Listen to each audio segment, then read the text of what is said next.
Hi guys, so it's early Sunday morning. You might hear some birds chirping. My cat might jump in my lap, but I wanted to share with you the thoughts that I had with this really kind of difficult and tricky story that's in Genesis. I really encourage you to read, or there's plenty of things out on Google where you can just listen to someone tell the story. I might do a recording for that too. Because the story of Joseph is long and it is very windy with family and trauma and all kinds of stuff. And that's kind of what we're looking at today is what do you do with all of that? And, so like the Star Wars saga or the Percy Jackson series or Hunger Games or the Marvel universe or the DC universe or any other story that keeps adding new characters and the story goes on and on and on forever. The stories that we find in Genesis do the same thing. And just like the characters in these long stories that are on the movie screens, the mistakes and the selfish choices that some of the early characters at the beginning or like in the prequels, the choices that they make many times have a huge impact on the characters that come later, like families that make mistakes. And one of the big mistakes that happens a lot of times in families is choosing favorites. And sometimes those favorites are an aunt or a cousin or an uncle, a favorite grandparent. And perhaps a favorite ends up being a child, especially if there's other kids in the family, like step siblings or half siblings. What a hot mess that these kids are going to have on their hands when they grow up. And that's what happened in Genesis. Abraham favored Isaac over Ishmael and kicks Ishmael and his slave mom out. And Isaac then favored Esau over Jacob. Esau was older, and so he would, like Abram was saying in last week's story, Esau would get everything. And so Jacob plays some tricks that cost Esau dearly and ends up running for his life.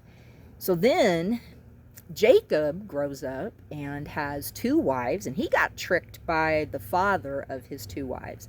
So he has two wives, Leah and Rachel, and they both had slave women. But Rachel, out of the four women, Rachel's the one that Jacob loves. So when she has her first son, Joseph, Jacob favors Joseph. And of course, the other 11 boys from the other three moms, you better believe they knew Joseph was the favorite. And they knew because Jacob didn't bother hiding it. And I'll bet that the three other moms made sure that their boys, their sons, knew that Rachel and Joseph were the favorites too. What a hot mess. And have you ever experienced being the favorite or not being the favorite? I mean, either way, it's not always fun. Either you're lonely and you're left out of everything, or you're lonely and you're left out of everything. I mean, and not at all what God wanted then or wants now. I mean, maybe Joseph was lonely and that's why he told his brothers about the dreams that he had had. I mean, he was still, a teenager, basically. Maybe he was just immature. But either way, he kind of poured gasoline on the fire, and that fire built and built, and, his brothers try to kill him. And the oldest of the 12, Reuben, he somehow manages to get the rest of the young men to back off. And that's how Joseph gets sold off as a slave, and he gets carted off to Egypt from where they lived at the time.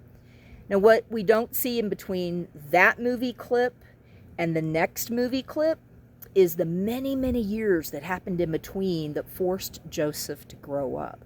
And we don't see anything that happens to Jacob, and other than Jacob being lied to by his sons that Joseph has been killed by a wild animal. That's the last thing we see. So Joseph is now a slave in Egypt. He gets accused of rape by his slave master's wife when she came on to him, and he said no, and so she lied, and the husband, the man that was over all the slaves, believed her, so he gets thrown in jail. Joseph gets thrown in jail, and he gets forgotten. Yet God is with him every step of the way. We do see that in the story, if you want to read that part. And eventually Joseph has learned and listened to God, and he's able to interpret dreams. So now he's not necessarily having them like he did with his brothers, but he's learning how to interpret them. And there's some guys in the jail, they have some dreams and he interprets them. And after 2 long years, the ability to interpret those dreams drops Joseph right in front of the king of Egypt.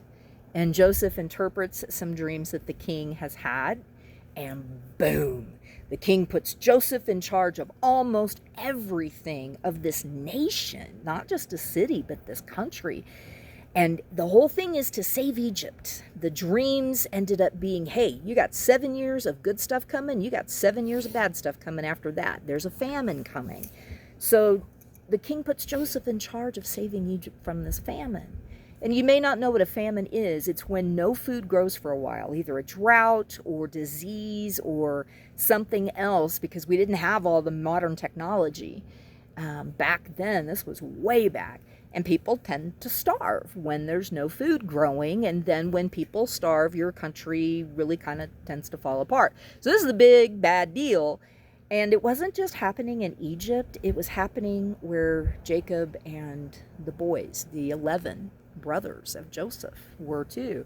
So after a while, these brothers come to Egypt and they're, excuse me, begging for food. And they don't even recognize Joseph. I mean, this is years later. And of course, he's dressed like an Egyptian and he's in charge of everything. So Joseph sends the brothers back for their father. And there's some stuff going, there's some drama with all that. But eventually they're all united and all is well and hunky-dory, except Jacob dies because he's an old man. And this happens right before chapter 50, right before the last part of our story in chapter 50. And once Jacob's gone, the brothers are wondering, what's Joseph going to do to us? Does he remember what we did to him? What would you have done? I mean, sometimes pastors, and I'm a pastor, sometimes we take the easy way out and we tell young people and we tell adults that this example of Joseph forgiving his brothers means you should always forgive and forget and give each other a hug and be best friends again. And I call baloney, because I've been there. I know it's not like that. Joseph had a lot of power, and he didn't really stand to lose anything if he forgave his brothers, because he was still in control. If they had done something wrong again, all he had to do was snap his fingers and he could take care of it. But when someone has really hurt you and they have power over you, or they keep hurting you, forgiveness is really hard. And God knows that. And forgiving is not about wiping the slate clean as if the hurt never happened. Forgiving is not about saying that the person who hurt you was right to do what they did. Forgiving is not saying, do it again, it's okay. Forgiving is about us deciding to not take revenge on the person or the persons who hurt us. Forgiveness is about us deciding to let God make something good out of what happened. Forgiveness is about us finding peace for ourselves. And sometimes that means we can't be in that relationship anymore. Sometimes it means we have to declare some healthy boundaries if we have to be in that relationship, especially with a family or a work situation. Sometimes it means we have to keep forgiving over and over because our brain will keep bringing it back up, and we just keep saying whatever it is we say over and over and over again. Forgiveness isn't always just a one-time thing. Did you notice that God doesn't make an appearance in this part of the story? In the chapters in between the 2 movie clips, we don't hear God say anything. What we learn is that God was with Joseph. Always. God was always with Joseph. Perhaps that is the good news from this really tricky scene in the story. Even when we can't forgive, even when we won't forgive, even when we don't want to be forgiven for things we've done or not done, God is with us. And maybe that's all we need today. See you next week. Bye.